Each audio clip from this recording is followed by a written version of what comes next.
22वां दिन है, यूपी ने मोर्चा संभाल लिया है। कहां से आए हैं आप और क्या संदेश लाए हैं? हम नोएडा एक्सटेंशन से आए हैं, गौर सिटी से।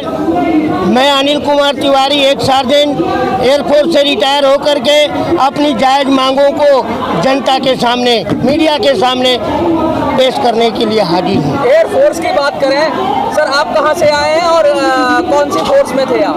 मैं अमृतसर से आया हूं, पंजाब से। मैं 20 फरवरी का इधर ही हूं। आज 23वां दिन हो गया है।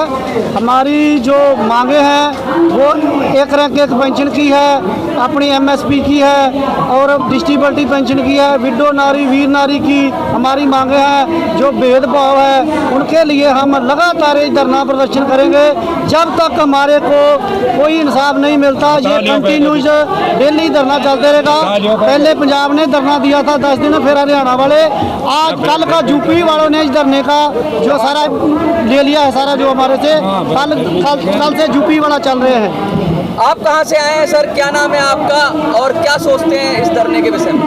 हम डिस्ट्रिक्ट अलीगढ़ से already captain Harpal Singh, armour core 63 cavalry.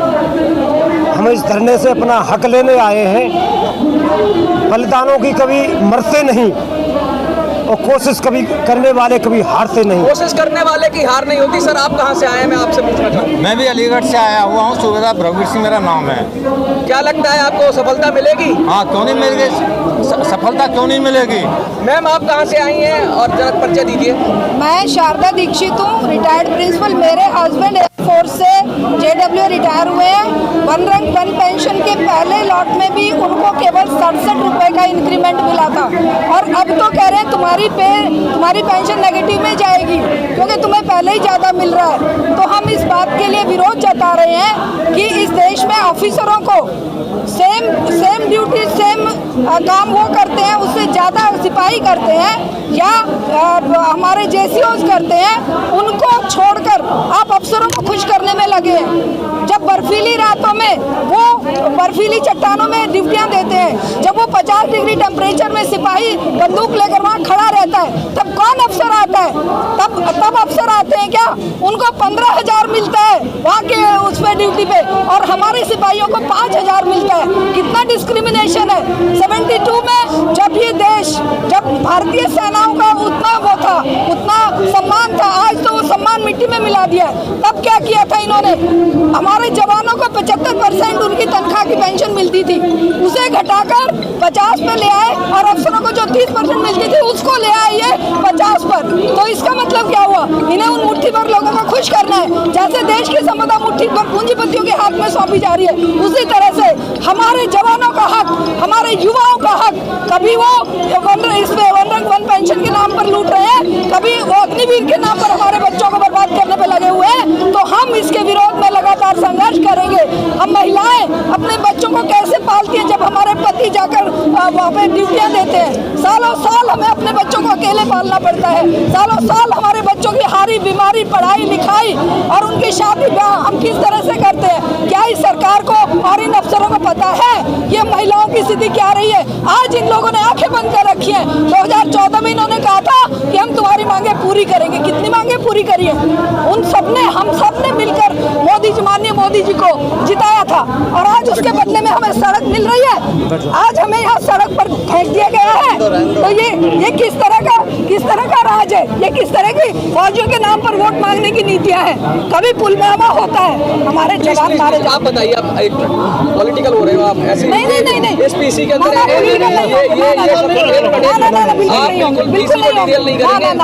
हम अपनी पेंशन की बात करें। देखिए मोदी का नहीं होगा। मेरे साथियों, आज हम OROP को लेकर के क्यों यहाँ पे एकत्रित हैं? क्योंकि सरकारें जानती हैं कि जब उनके अंदर जितने भी कर्मचारी काम करते हैं उनका मल्टीप्लाई फैक्टर एक ही होता है, चाहे वो सिविलियन हो या कोई भी हो। ऐसा हमारे साथ भी लागू था, लेकिन आज हम फौजियों के साथ इन्होंने भेदभाव किया। हमें मल्टीप्लाइंग फैक्टर 2.57 दिया और अधिकारियों को 2.81 से दे करके इस तरह से विसंगतियां पैदा की। अदरवाइज मैं चैलेंज के साथ कहता हूं कि विसंगतियां होती नहीं। नहीं। दूसरी बात यह है कि MSP एमएसपी दी जाती है उनके लिए जो कठोर से कठोर, कठिनाई से कठिनाई परिस्थिति में ड्यूटी करते हैं। जैसे एग्जाम्पल के लिए मैं बता रहा हूँ, मैं रिटायर्ड सार्जेंट अपने 20 साल की सर्विस में थ्रू आउट ट्रांसपोर्ट जहाज में थे और हम ग्राउंड को ले जाए जाते थे, जबकि इनके पेपरों में हम ग्राउंड को नहीं दिखाए जाते थे। भला आप बताइए, जैसे कारगिल के युद्ध में हमारे जहाज के ऊपर गोली मारी आतंकियों ने, हम मर जाते तो हमारे परिवार को क्या होता। लेकिन ये अधिकारी एकदम चुप्पी, गूंगे, बहरे और ना सुने हो गए। हमें उनको जगाने के लिए ये काम करना है। सड़क पे संघर्ष के बिना हमारी आवाज नहीं सुनी जाएगी और ये संघर्ष इतना बड़ा होना चाहिए कि सारे भाई यहाँ पर इकट्ठे हों, बहनें इकट्ठी। तीसरी बात यह है कि पूरे भारतवर्ष में नेविगेटर सिमुलेशन किसने दिया, ये अधिकारियों को मालूम है। मैं सार्जेंट अनिल कुमार तिवारी और सार्जेंट पीवीएस रेड्डी दोनों अपने अथक प्रयास से हम लोगों ने स्पेस से जाकर के और टेक्नोलॉजी लेकर के सिमुलेशन चलाई है, जो आज भी भारत की जनता देख सकती है। आप सभी उत्तर प्रदेश से हैं और 26 तारीख तक यहाँ पर आंदोलन करेंगे। हाँ जी बिल्कुल। ये जो जिम्मेदारी है वो उत्तर प्रदेश को दी गई है, तो आप लोगों के आगे की रणनीति क्या है? हमारी आगे की रणनीति यही है कि किसी तरीके से एडमिनिस्ट्रेशन जो है में हम दखल नहीं देंगे। हम शांतिपूर्ण तरीके से अपने इस धरना को जारी रखेंगे, ताकि हम किसी पॉलिटिकल स्टेटमेंट भी देंगे? नहीं, पॉलिटिक्स से हमें कोई मतलब नहीं है। पॉलिटिक्स अगर करना होता तो हम कब का पॉलिटिक्स में जा चुके होते। हमें अपने हक के लिए लड़ना है। हाँ जी, अब मेरा लगातार धरना देते हुए क्या सरकारी तरफ से कोई प्रतिनिधि आपसे मिलने?